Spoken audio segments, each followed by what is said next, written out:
Selamat datang di channel ini, tempat di mana kisah-kisah kelam, penuh darah, penuh dendam, dan penuh misteri akan menemani malam kalian. Ingat, jangan pernah menonton sendirian, apalagi di tengah malam, karena bisa saja ada sesuatu yang ikut menonton bersama kalian. Inilah cerita horor yang akan membuat kalian sulit tidur. Mari kita mulai dengan kisah santet berbalik di sebuah desa terpencil. Nama Ki Darmo sangat ditakuti. Ia bukan sembarang orang tua, walau rambutnya sudah memutih dan jalannya mulai bungkuk. Tapi semua warga tahu satu hal, ilmu santetnya mematikan. Orang yang berani melawan Ki Darmo, atau bahkan sekadar membuatnya tersinggung, bisa dipastikan akan jatuh sakit misterius. Tubuh korban penuh luka tanpa sebab, mata memerah, kulit melepuh, bahkan ada yang mati dalam hitungan hari. Tidak ada tabib atau dokter yang bisa menyembuhkan. Malam itu, Ki Darmo duduk di bilik kecil rumahnya. Lampu minyak bergoyang tertiup angin, menimbulkan bayangan aneh di dinding bambu. Di depannya ada sebuah kendi tanah liat berisi air hitam, sebuah boneka kecil dari jerami, dan jarum-jarum panjang berkarat. Suara serak Ki Darmo berbisik pelan, membaca mantra kuno yang ia hafal sejak muda. Suaranya berat, kadang disertai tertawa kecil yang membuat bulu kuduk berdiri. Hei, kali ini kau akan merasakan akibatnya, Sastro. Berani-beraninya menentang aku di depan warga. Ia menusukkan jarum ke boneka jerami itu. Seketika, angin berhembus kencang, dan kendi tanah liat bergetar seolah ada sesuatu di dalamnya. Dari mulut kendi terdengar suara lirih mirip suara orang menjerit kesakitan. Ki Darmo tersenyum puas. Namun saat ia hendak menusukkan jarum kedua, jarinya terasa panas, seperti terbakar. Ia terkejut dan hampir menjatuhkan boneka itu. Apa-apaan ini? Gumamnya. Ia mengibaskan tangannya, tapi bekas merah terbakar jelas terlihat di jari telunjuknya. Tiba-tiba, dari kendi tanah liat, muncul bau busuk menyengat, seperti bangkai yang membusuk selama berhari-hari. Ki Darmo menutup hidungnya. Ia tidak pernah mencium bau sekuat ini selama ritual-ritual sebelumnya. Suara jeritan yang keluar dari kendi semakin keras, berubah menjadi suara tangisan banyak orang. Kembalikan kami. Ki Darmo mendadak pucat. Itu bukan satu suara, melainkan puluhan, bahkan ratusan suara yang saling bertindihan. Semua terdengar minta pembalasan. Tidak, ini tidak mungkin, seru Ki Darmo. Tiba-tiba lampu minyak padam, gelap pekat menyelimuti ruangan. Dari kegelapan, Ki Darmo melihat bayangan samar-samar wajah orang-orang yang pernah ia santet. Muncul satu persatu. Ada yang matanya melotot, tubuh penuh luka, lidah terjulur. Bahkan ada yang kepalanya hampir terlepas. Bayangan itu mendekat, mengelilinginya. Giliranmu sekarang. Giliranmu merasakan sakit. Ki Darmo berusaha berdiri, tapi lututnya terasa lemas. Ia meraba-raba untuk menyalakan kembali lampu minyak, namun tangannya seperti menembus udara kosong. Semua terasa tidak nyata, atau mungkin justru terlalu nyata di luar rama. Terdengar suara anjing melolong panjang. Suara itu membuat bulu kuduk merinding, seolah tahu ada sesuatu yang sangat buruk sedang terjadi di dalam rumah dukun tua. Itu Ki Darmo akhirnya berhasil menyalakan lampu minyak, tapi yang ia lihat membuat darahnya hampir berhenti mengalir. Boneka jerami yang tadi ia tusuk jarum kini berubah menjadi mirip dirinya sendiri. Jarum yang ia tancapkan sebelumnya menembus dada boneka itu, dan tiba-tiba dadanya sendiri terasa sesak, seperti ditusuk dari dalam. Ia memegangi dadanya, terbatuk keras. Lalu terjata darah segar keluar dari mulutnya. Ki Darmo berusaha melawan, membaca mantra-mantra untuk menolak serangan gaib itu. Namun semakin keras ia membaca, semakin kencang pula suara jeritan dari kendi tanah liat. Seperti suara orang-orang yang ia bunuh lewat santet sedang menertawakannya. Hei, kini rasa sakitmu adalah milik kami. Lampu minyak kembali padam. Ruangan gelap gulita. Dari kegelapan, Ki Darmo merasakan tubuhnya ditarik, seolah banyak tangan tak terlihat meraih dari segala arah. Ia berteriak sekuat tenaga, tapi suaranya tenggelam dalam geritan-geritan gaib itu. Malam itu, untuk pertama kalinya sepanjang hidupnya, Ki Darmo merasakan ketakutan yang tidak pernah ia bayangkan sebelumnya. Dan itu baru permulaan. Ki Darmo hampir tidak bisa tidur. Setelah ritualnya gagal, tubuhnya masih terasa nyeri, terutama di bagian dada. Bekas luka merah di jarinya pun semakin melebar, seperti luka bakar yang membusuk. Ia berbaring di tikar tua, namun setiap kali menutup mata, ia melihat wajah-wajah korban santetnya muncul di balik kegelapan. Mata melotot, mulut menganga, tubuh penuh darah semua menghantui. Tiba-tiba, dari luar rumahnya terdengar suara ketukan pelan di pintu. Tok, tok, tok. Ki Darmo membuka mata, tubuhnya kaku. Siapa yang mengetuk pintu tengah malam begini? Desa ini sudah lama sepi, apalagi rumahnya jauh dari tetangga. Ketukan itu semakin keras. Tok, tok, tok. Dengan suara serak ia berseru, "Siapa di luar sana?" Tidak ada jawaban, hanya keheningan. Ia mencoba bangkit, menyalakan lampu minyak, lalu berjalan pelan ke pintu. Tangannya gemetar saat menyentuh gagang pintu kayu. Saat pintu terbuka, tidak ada siapa-siapa, namun Ki Darmo langsung membeku. Tepat di depan pintu, ada sebuah boneka jerami yang mirip dirinya, sama persis dengan yang ia gunakan dalam ritual. Bedanya, kali ini boneka itu penuh dengan darah segar yang menetes ke tanah. Ki Darmo bergumam, langkahnya mundur. Seketika terdengar suara bisikan dari segala arah.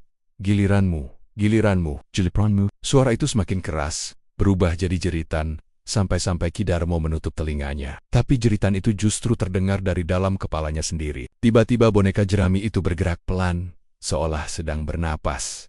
Ki Darmo menjerit, lalu menutup pintu keras-keras. Ia mundur terburu-buru, terhuyung hingga jatuh. Lampu minyak bergoyang. Bayangan di dinding tampak bergerak sendiri. Bayangan itu bukan lagi bentuk tubuhnya, melainkan bayangan wajah korban santetnya. Keesokan paginya kabar buruk mulai menyebar di desa. Sastro, orang yang menjadi target santet Ki Darmo malam sebelumnya, ditemukan sakit keras. Tubuhnya panas, kulitnya membiru, dan ia terus meracau dengan mata melotot. Warga mulai berkumpul di rumah Sastro. Mereka berbisik-bisik, sebagian yakin bahwa ini ulah Ki Darmo. "Sudah kuduga, pasti kerjaannya si dukun tua itu," kata seorang warga dengan nada takut. Namun yang aneh, bukan hanya Sastro yang jatuh sakit. Dua orang lain di desa yang tidak pernah berselisih dengan Ki Darmo, tiba-tiba juga mengalami hal yang sama. Muntah darah, badan penuh luka, dan meracau menyebut nama Ki Darmo. Semakin hari, korban semakin banyak. Bahkan anak-anak pun mulai ketakutan setiap malam karena mendengar suara jeritan panjang dari arah rumah Ki Darmo.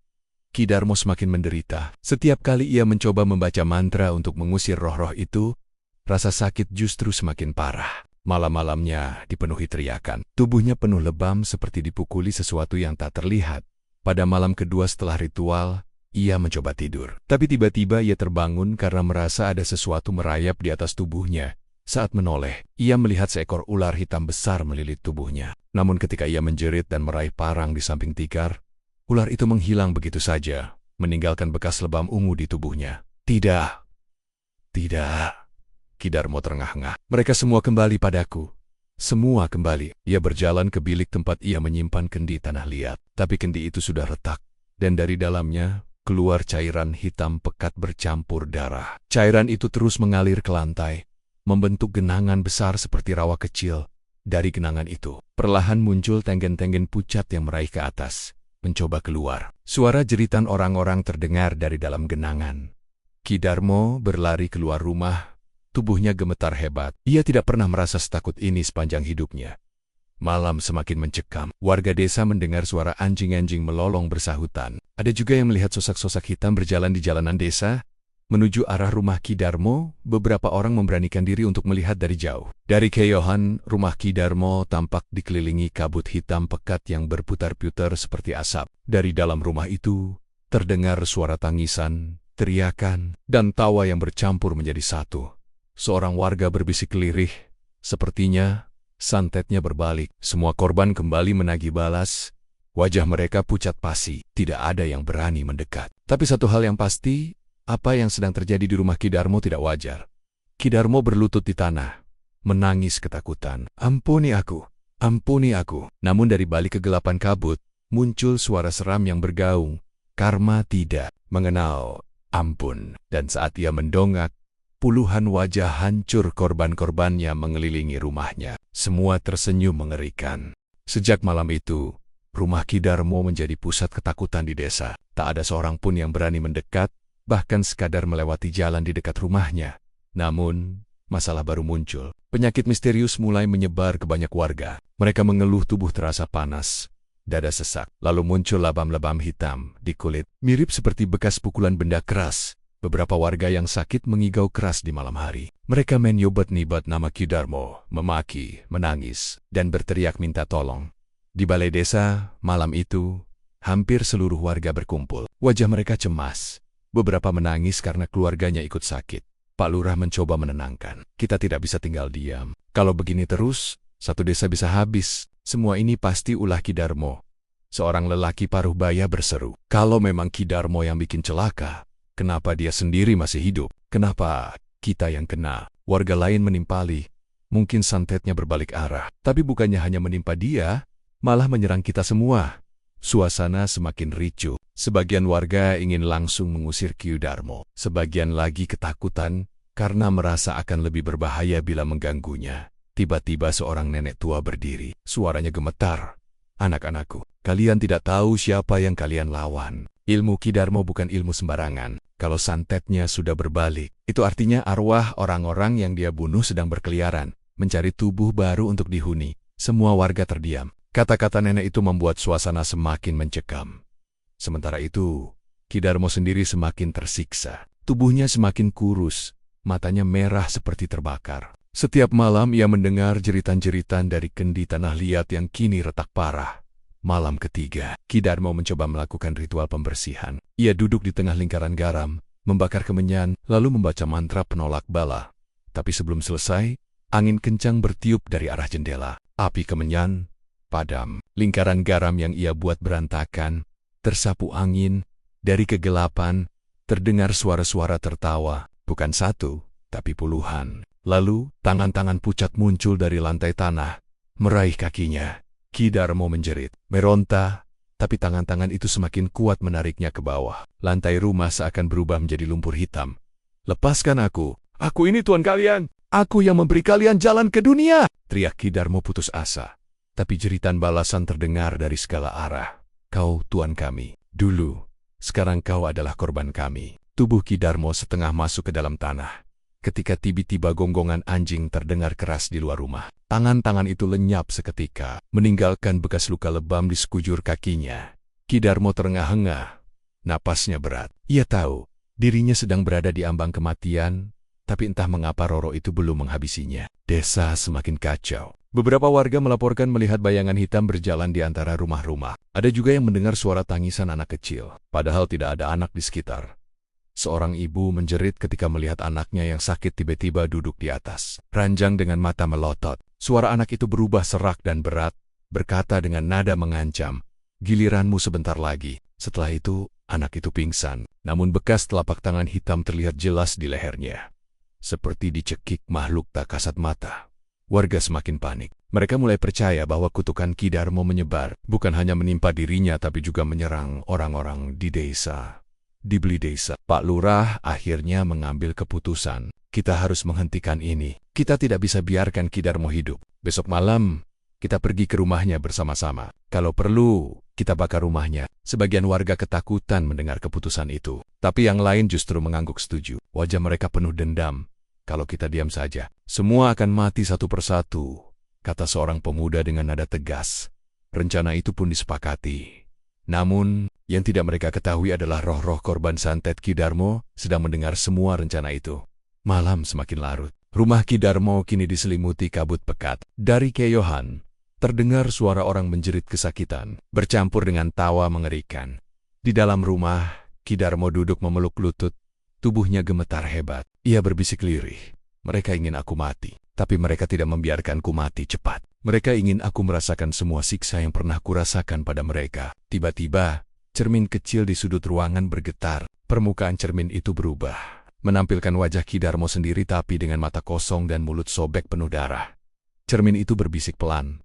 Besok, waktunya tiba. Tidak hanya kau, tapi seluruh desa akan ikut masuk neraka bersamamu. Ki Darmo terjatuh, menutup wajahnya menjerit sekeras mungkin. Malam berikutnya suasana desa dipenuhi ketegangan. Beberapa warga membawa obor, sebagian lagi membawa parang, bambu, bahkan botol berisi minyak tanah. Wajah mereka pucat, namun tekad terlihat jelas. Pak Lurah berdiri paling depan. Suaranya keras meski terdengar getar ketakutan. Sudah cukup. Kita tidak boleh biarkan dukun terkutuk itu terus mencelakai kita. Malam ini, rumah Ki Darmo harus kita hancurkan. Warga bersorak. Meski suara mereka terdengar lebih seperti menutupi rasa takut daripada keberanian sejati. Rombongan berjalan bersama-sama menuju rumah Ki Darmo yang berada di pinggiran desa. Langkah mereka berat, dan setiap orang saling berbisik. Khawatir sesuatu akan terjadi. Semakin dekat, hawa dingin menusuk terasa. Kabut hitam menyelimuti jalan, membuat jarak pandang terbatas. Anjing-anjing desa melolong panjang, seakan memberi peringatan agar mereka kembali. namun tidak ada yang mundur. Rumah Ki Darmo tampak dari kejauhan. Dinding bambunya tampak lapuk, atapnya miring, tapi malam itu rumah itu terlihat jauh lebih menyeramkan. Dari celah-celah dinding, cahaya redup berwarna merah berkelap-kelip seperti api neraka. Seorang pemuda berbisik lirih, "Apa itu?" "Api dari dalam rumahnya." Sebelum ada yang menjawab, tiba-tiba terdengar jeritan panjang dari arah rumah. Jeritan itu terdengar seperti suara banyak orang bersamaan, bercampur antara kesakitan dan tawa menyeramkan. Warga terhenti, wajah mereka pucat. Pak Lurah berteriak, "Jangan takut, Terusmo." Mereka kembali melangkah. Meski kaki terasa berat, Ki Darmo sendiri sudah tidak seperti manusia biasa. Tubuhnya semakin kurus, matanya merah, dan bibirnya pika-pika penuh darah. Ia duduk di sudut ruangan, memeluk lutut. Tubuh gemetar. Dari kendi tanah liat yang retak, asap hitam terus keluar, membentuk bayangan wajah-wajah korban santetnya. Wajah itu menempel di dinding, menjerit, tertawa, lalu menghilang. "Kau tidak bisa lari, Ki Darmo. Rasakan apa yang kau tanam." Ki Darmo menutup telinganya, tapi suara itu justru terdengar semakin jelas di dalam kepalanya. Warga tiba ketika rombongan warga sampai di depan rumah Ki Darmo. Mereka langsung merasakan hawa aneh. Angin dingin bertiup kencang. Obor-obor mereka padam satu persatu, meninggalkan kegelapan pekat. "Cepat, siram minyak tanah!" teriak salah satu warga. Beberapa orang maju, menyiramkan minyak tanah ke dinding bambu. Namun sebelum api dinyalakan, pintu rumah Ki Darmo terbuka sendiri dengan keras. Dari dalam, angin kencang berhembus, membawa bau busuk seperti bangkai. Lalu, bayangan hitam berjumlah banyak keluar dari dalam rumah. Bentuknya samar namun jelas terlihat seperti sosok manusia dengan tubuh rusak. Ada yang kepalanya miring, ada yang perutnya sobek, ada yang lidahnya menjulur panjang. Mereka berjalan menyeret kaki, mengeluarkan suara serak, "Kami kembali, kami kembali." Warga menjerit ketakutan, sebagian melempar obor, sebagian lagi lari terbirit-birit, namun bayangan itu tidak mengejar. Mereka hanya berdiri mengelilingi rumah Ki Darmo, seperti menjaga sesuatu yang ada di dalam. Pak Lurah mencoba menguatkan hati. Ia mengangkat parang dan berteriak, "Bakar saja rumahnya!" Seorang pemuda nekat melempar obor menyala ke dinding rumah. Api mulai menyambar bambu kering. Suara kayu terbakar terdengar keras, tapi sebelum api membesar, sesuatu yang mengerikan terjadi. Dari atap rumah, muncul sosok wanita berambut panjang. Wajahnya pucat, matanya kosong, mulutnya terbuka lebar hingga ke pipi. Ia menjerit panjang, suaranya menusuk telinga hingga warga menutup telinga sambil berteriak kesakitan. Api yang membakar rumah tiba-tiba padam. Seperti disiram air, sosok wanita itu melayang turun. Berdiri di depan warga, lalu satu persatu bayangan hitam mendekat. Mengelilingi warga desa, seorang pemuda yang ketakutan menebaskan parang ke salah satu bayangan. Tapi seketika tangannya kaku, lalu seluruh tubuhnya bergetar hebat. Matanya terbelalak, mulutnya mengeluarkan darah, dan ia jatuh mati di tempat. Semua warga menjerit histeris. Di tengah kekacauan itu, Ki Darmo keluar dari rumah. Tubuhnya bergetar, wajahnya pucat, tapi matanya kosong seperti orang kerasukan. Dengan suara serak, ia berkata, "Kalian datang ke sini untuk menghabisiku, tapi sekarang kalian semua akan ikut bersamaku." Ia mengangkat tangannya, dan tiba-tiba tanah di sekitar rumah retak. Dari celah retakan mangkul tenggen-tenggen pucat yang meraih kaki warga, menarik mereka jatuh satu persatu. Teriakan panik menggema ke seluruh desa. Pak Lurah berusaha melawan, tapi kakinya ikut ditarik. Ia menjerit memanggil warga lain, namun semua sibuk menyelamatkan diri di kejauhan. Terdengar suara gonggongan anjing bercampur dengan tangisan bayi. Meski tidak ada bayi di sana, suara itu membuat suasana semakin menakutkan. Malam itu berubah menjadi neraka. Warga yang berusaha membakar rumah Ki Darmo justru terjebak dalam amukan arwah. Rumah itu tetap berdiri, meski dindingnya hangus terbakar sebagian. Dari dalam, terdengar suara tawa mengerikan bercampur jeritan kesakitan. Di ambang pintu, Ki Darmo berdiri dengan tubuh bergetar, namun senyumnya mengerikan. "Karma tidak hanya untukku, kalian semua akan ikut tenggelam dalam kutukan ini." Malam setelah amukan arwah di rumah Ki Darmo, desa itu berubah seperti neraka. Banyak warga yang hilang atau mati mengenaskan. Mereka yang selamat memilih bersembunyi di rumah masing-masing, menutup pintu rapat-rapat, dan berdoa agar malam cepat berlalu. Namun jeritan, tangisan, dan suara tawa gaib tetap terdengar dari segala penjuru. Seakan-akan seluruh desa sedang dipenuhi arwah penasaran. Pagi harinya, beberapa warga yang masih kuat berkumpul di balai desa. Wajah mereka pucat, mata sembab karena kurang tidur dan ketakutan. Pak Lurah dengan suara lemah berkata, "Kita tidak bisa lagi tinggal di sini. Kalau tidak keluar desa sekarang, kita semua akan mati. Kita harus mencari pertolongan." Seorang pemuda menimpali, "Tapi jalan keluar desa lewat hutan. Apa kita berani melewatinya?" Malam-malam kemarin suara aneh terdengar dari sana. Namun pilihan mereka hanya dua. Tetap di desa dan mati perlahan, atau kabur keluar dengan risiko yang lebih besar. Akhirnya, diputuskan bahwa sekelompok warga akan mencoba keluar desa. Mereka membawa bekal secukupnya, parang dan obor. Menjelang sore, rombongan kecil itu berangkat. Hutan yang biasanya menjadi jalan biasa menuju desa sebelah, kali ini terasa berbeda. Pohon-pohon terlihat lebih gelap, akar-akar menjulur seperti ular, dan suara burung maupun serangga sama sekali tidak terdengar. Sunyi. Terlalu sunyi. Seorang ibu berbisik lirih. Kenapa tidak ada suara hewan sama sekali? Tidak ada yang menjawab. Mereka semua menelan ludah, mencoba melangkah cepat. Namun baru beberapa ratus meter masuk hutan, kabut pekat tiba-tiba turun. Jalan setapak yang biasa jelas terlihat, mendadak hilang. Mereka hanya bisa melihat pohon-pohon tinggi dengan bayangan panjang yang bergerak sendiri. Tidak mungkin jalan yang sama, ujar seorang pemuda dengan suara bergetar. Tiba-tiba, terdengar suara langkah kaki dari belakang mereka. Ketika menoleh, tidak ada siapa-siapa. Namun beberapa detik kemudian, terdengar suara tawa kecil, lirih, seperti suara anak kecil. Hahihi, suara itu bergema di antara pepohonan. Warga mulai panik. Kabut semakin tebal. Salah satu warga, seorang lelaki tua, tiba-tiba berteriak, "Lihat, ada jalan keluar!" Ia berlari ke arah cahaya di kejauhan. Yang lain mencoba mengejarnya, tapi begitu sampai di sana, cahaya itu hilang. Lelaki tua itu pun sudah lenyap. Tak ditemukan jejaknya. Mereka mulai sadar hutan ini bukan hutan biasa lagi.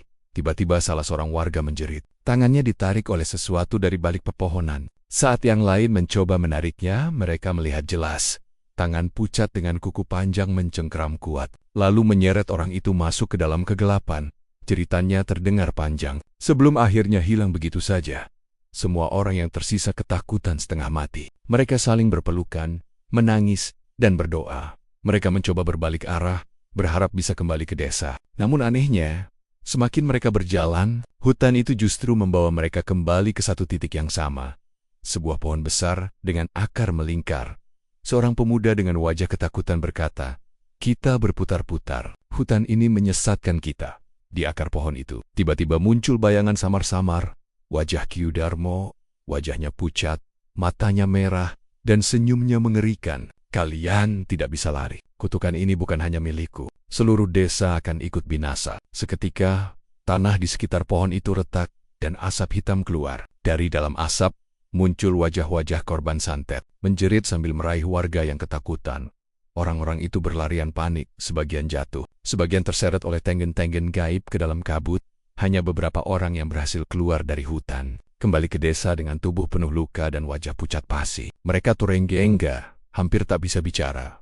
Pak Lurah yang menunggu di balai desa segera menghampiri. "Bagaimana? Apa kalian berhasil keluar?" Salah seorang yang selamat menangis, tubuhnya gemetar. "Tidak ada jalan keluar, Pak. Hutan itu sudah jadi bagian dari kutukan. Kita semua terperangkap di sini." Sementara itu, Ki Darmo semakin berubah. Tubuhnya makin kurus, suaranya parau. Tapi, entah bagaimana ia masih hidup. Ia berdiri di tengah rumahnya, menatap kendi tanah liat yang kini hampir hancur seluruhnya. Dari dalamnya, asap hitam keluar semakin banyak, menutupi seluruh ruangan. Suara-suara korban santetnya terus terdengar. "Kau akan menjadi raja di neraka bersama kami semua." Ki Darmo tertawa lirih. Suaranya mengerikan. "Kalau begitu, biarlah seluruh desa ikut menemaniku. Tidak ada yang boleh selamat." Kabut hitam mulai turun menyelimuti seluruh desa. Anjing-anjing melolong tanpa henti. Suara tangisan bayi terdengar dari segala arah. Warga yang selamat dari hutan menatap langit dengan putus asa. Mereka tahu, desa ini bukan lagi tempat manusia. Dan di kejauhan, dari rumah Ki Darmo, terdengar suara tawa panjang bercampur dengan jeritan. "Haha, semua akan mati bersamaku." Kabut hitam semakin pekat menyelimuti desa. Siang hari terasa seperti senja, dan malam hari berubah menjadi gulita tanpa bintang. Suara jangkrik, burung bahkan ayam berkokok pun lenyap. Desa itu kini seperti terputus dari dunia luar. Warga yang masih bertahan mulai kehilangan harapan. Mereka bersembunyi di rumah. Namun jeritan dan suara aneh tetap terdengar setiap malam. Ada suara ketukan di pintu, langkah kaki di atap, bahkan suara orang terdekat mereka memanggil dari luar rumah. Padahal ketika dicek, tidak ada siapa-siapa. Malam itu, sebuah keluarga di pinggir desa mengalami teror. Seorang ibu dan dua anaknya mendengar suara ayah mereka yang sudah meninggal 3 hari lalu akibat penyakit misterius. "Buka pintunya, ini aku. Ayah kalian sudah pulang." Anak-anak menangis memohon agar pintu tidak dibuka. Namun sang ibu, yang dirundung rindu, tidak tahan lagi. Ia membuka pintu. Di depan rumah, berdiri sosok suaminya. Wajahnya pucat, tubuhnya penuh luka lebam, dan matanya kosong. Sosok itu tersenyum aneh, lalu melangkah masuk. Ketika pintu tertutup, jeritan mengerikan terdengar dari rumah itu. Keesokan paginya, warga menemukan rumah itu kosong. Tidak ada jasad, hanya bercak darah di lantai, dan dinding penuh goresan tangan di bilik desa. Pak Lurah duduk lemah. Matanya sayu, tubuhnya gemetar. Ia tahu ada sesuatu yang selama ini ia sembunyikan dari warga. Akhirnya, di hadapan para warga yang masih tersisa, ia bicara dengan suara lirih. Dulu, 30 tahun lalu Ki Darmo bukan siapa-siapa. Ia hanyalah petani miskin. Tapi setelah istrinya meninggal, ia mulai mencari ilmu hitam. Semua orang tahu itu. Tapi ada satu hal yang tidak kalian tahu. Warga menatap penasaran, sebagian gemetar ketakutan untuk mendapatkan ilmu santetnya. Ki Darmo memberikan tumbal manusia pertama. Dan itu bukan orang asing. Itu anak kandungnya sendiri. Warga terperanjat. Suasana hening. Hanya terdengar suara napas tercekat. "Ya," lanjut Pak Lurah. "Sejak itu, desa ini sebenarnya sudah terkena kutukan. Semua yang mati karena santet Ki Darmo, rohnya tidak pernah tenang. Mereka terjebak di sekitar desa, menunggu waktu untuk membalas dendam." Seorang warga menangis ketakutan. "Jadi, kutukan ini bukan hanya karena santet yang berbalik, tapi karena dosa lamanya juga." Pak Lurah mengangguk lemah. "Benar. Dan sekarang, saat kendi gaibnya pecah, semua roh yang terikat lepas. Mereka bukan hanya menuntut Ki Darmo, tapi juga menyeret kita semua." Ki Darmo duduk di tengah rumah. Wajahnya semakin menyeramkan. Matanya merah menyala, mulutnya penuh darah, tapi ia terus tertawa. Dari dalam tubuhnya, terdengar suara-suara lain. Suara tangisan anak kecil, suara perempuan, dan suara orang-orang yang pernah ia santet. Mereka semua seakan bersatu dalam tubuhnya. "Hehaha, aku raja mereka sekarang. Semua roh ini sudah menjadi bagian dariku. Kalian kira aku yang kalah? Tidak. Sekarang seluruh desa akan menjadi tumbalku." Tiba-tiba, dari kegelapan rumahnya, muncul sosok seorang anak kecil berwajah pucat. Tubuhnya kotor penuh darah kering. Anak itu menatap Ki Darmo dengan mata kosong. "Bapak." Suara itu lirih. Ki Darmo terdiam. Tubuhnya gemetar. Itu suara anak kandungnya sendiri. Yang dulu ia tumbalkan. Anak itu tersenyum mengerikan, lalu berkata, "Sekarang, giliranku menuntutmu." Ki Darmo menjerit ketakutan. Tubuhnya mundur hingga menabrak dinding. Namun tangan-tangan hitam muncul dari lantai, meraih kakinya, menahan agar ia tidak bisa kabur. Sementara itu warga yang putus asa akhirnya sepakat. Mereka tidak bisa hanya menunggu kematian. Dengan dipimpin Pak Lurah, mereka memutuskan untuk menyerang rumah Ki Darmo sekali lagi. Meski tahu risikonya, mereka membawa obor, parang, dan jimat peninggalan sesepuh desa. Malam itu, mereka berjalan dalam diam menuju rumah Ki Darmo. Namun ketika sampai di sana, pemandangan yang mereka lihat membuat nyali hampir hilang. Rumah itu kini sudah berubah. Dindingnya hitam penuh bercak darah. Atapnya dipenuhi burung gagak, dan dari jendela keluar cahaya merah yang berdenyut seperti jantung hidup di halaman rumah. Puluhan bayangan korban santet berdiri diam, seakan menjaga rumah itu. Pak Lurah berteriak, "Kalau kita tidak hancurkan sekarang, tidak akan ada lagi yang hidup besok." Warga pun menyerbu. Obor dilempar ke rumah, parang diayunkan ke beanggen-beanggen hitam. Jeritan menggema, darah hitam memercik dari tubuh-tubuh gaib itu. Namun semakin mereka menyerang, semakin banyak bayangan yang muncul, seakan jumlahnya tidak terbatas. Dari dalam rumah, Ki Darmo keluar. Matanya merah menyala, tubuhnya penuh luka, tapi ia berdiri tegak dengan senyum mengerikan. "Hahaha, kalian semua hanya mainan bagiku sekarang." Ia mengangkat tangannya. Seketika tanah bergetar. Rumah-rumah warga di desa mulai retak. Dari setiap retakan tanah, keluar asap hitam dan tenggen-tenggen pucat yang menyeret orang-orang hidup ke bawah tanah. Jeritan warga terdengar di mana-mana. Obor-obor padam, malam berubah menjadi lebih pekat dari sebelumnya. Pak Lurah berusaha membaca doa, namun lidahnya mendadak kaku, dan darah mengalir dari mulutnya. Ia jatuh tersungkur, tubuhnya ditarik oleh bayangan hitam. Warga berlari panik, tapi kemanapun mereka pergi, jalan ditutup kabut pekat. Desa benar-benar sudah menjadi penjara arwah. Di tengah kekacauan itu, suara anak kecil terdengar lagi, jelas dan nyaring. "Bapak, waktumu sudah habis." Sosok anak Ki Darmo muncul, berjalan pelan ke arah ayahnya. Roh-roh lain berbaris di belakangnya, menatap Ki Darmo dengan wajah hancur penuh dendam. Ki Darmo berteriak, suaranya menggelegar, "Tidak!" Namun ceritanya tenggelam oleh suara ratusan roh yang menjerit bersamaan, membuat malam itu banner-banner seperti pintu neraka terbuka di desa. Malam itu, desa sudah tidak lagi seperti desa manusia. Kabut hitam menutupi setiap sudut jalan, tanah bergetar, dan suara jeritan bercampur tawa menyeramkan, bergema tanpa henti. Rumah-rumah warga runtuh satu persatu, ditelan oleh tanah yang pecah menganga. Di tengah kekacauan itu, Ki Darmo berdiri dengan tubuh berlumuran darah, matanya merah menyala, tertawa bagai orang gila. "Hehaha, kalian semua hanyalah tumbal. Aku yang berkuasa di sini." Namun dari balik kabut, sosok anak kecil muncul kembali, anak kandungnya sendiri yang dulu ia tumbalkan. Wajah pucatnya tidak lagi hanya menakutkan, tapi kini dipenuhi kemarahan yang murni. "Bapak," suaranya lirih namun tegas. "Sudah, cukup. Kau sudah mengambil nyawa banyak orang. Sekarang waktunya kau ikut bersama kami." Warga yang tersisa, hanya segelintir, bersembunyi di balik reruntuhan rumah. Mereka melihat kejadian itu dengan mata kepala sendiri. Salah satunya seorang pemuda bernama Raka, memberanikan diri maju dengan sebilah keris warisan leluhurnya. Keris itu dipercaya sebagai pusaka yang mampu melawan ilmu hitam. "Kalau kita hanya berdiam, kita semua akan mati. Aku akan coba melawan Ki Darmo," teriak Raka dengan suara bergetar. Warga lain mencoba menahannya, tapi ia tetap melangkah maju. Ki Darmo menatap Raka sambil tertawa. "Anak ingusan, kau pikir keris itu bisa melawanku?" Ia mengangkat tangannya. Dari tanah muncul tangan-tangan hitam yang berusaha menarik Raka ke dalam. Namun Raka menusukkan kerisnya ke tanah. Cahaya putih mendadak memancar, membuat tenggen-tenggen hitam itu meleleh dan lenyap seketika.